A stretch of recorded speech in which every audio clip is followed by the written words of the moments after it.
If today we were to travel far back in time to an age when there was no Ganga, no Himalayas, no India, and no human being to witness the world around them, what would we find? A barren world? A forgotten land? Or the very first chapter in the story of Bharat? Welcome to episode 1 of the Untold History of India. I am Anmol and this is Voice by Anmol. We travel back million years into the past to uncover how India was born. To understand the birth of India, we must first understand the world that existed before it. Around 200 million years ago, the earth looked very different from the world we know today. There were no continents as we see them now. Instead, much of the land on earth was joined together in giant supercontinents.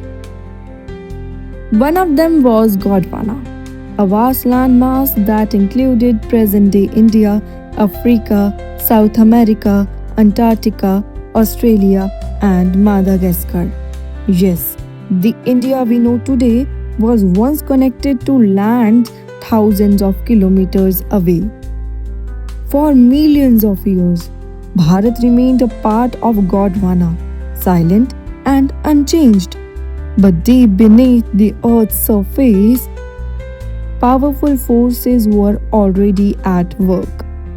And soon they would send India on a journey unlike any other.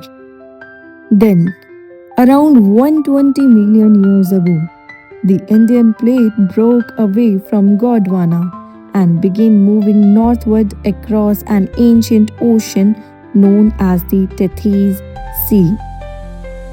At its fastest, the Indian plate traveled nearly 15 centimeters every year, making it one of the fastest moving tectonic plates ever known.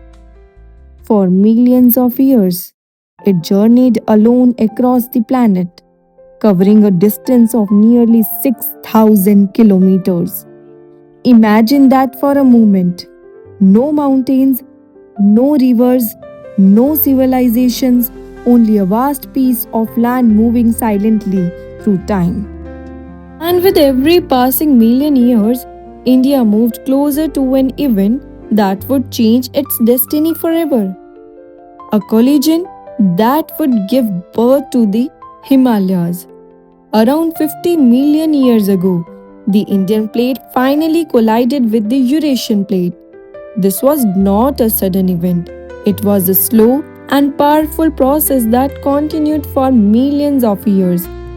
As the two continental plates pushed against each other, the Earth's crust began to fold and rise. And from this collision, the Himalayas were born. In fact, scientists have discovered marine fossils high in the Himalayas, proving that these mountains were once beneath an ancient ocean. Even today, the Indian plate continues to move northward, and the Himalayas continue to rise by a few millimeters each year. It is almost as if the mountains are still remembering the day Bharat was born. But the birth of the Himalayas changed more than just the landscape. These mountains shaped the climate of the Indian subcontinent, blocked cold winds from the north, and played a major role in the formation of the monsoon. Over time, great rivers began to flow across the land. The Indus, the Ganga, the Brahmaputra, and perhaps the mysterious Saraswati. These rivers carried fertile soil to the plains, making life possible and preparing the land for the civilizations that would one day rise upon it. Without the Himalayas, there would be no great rivers. Without the rivers, there would be no civilization, and without civilizations, there would be no Bharat as we know it. And so, After millions of years, the stage was finally set.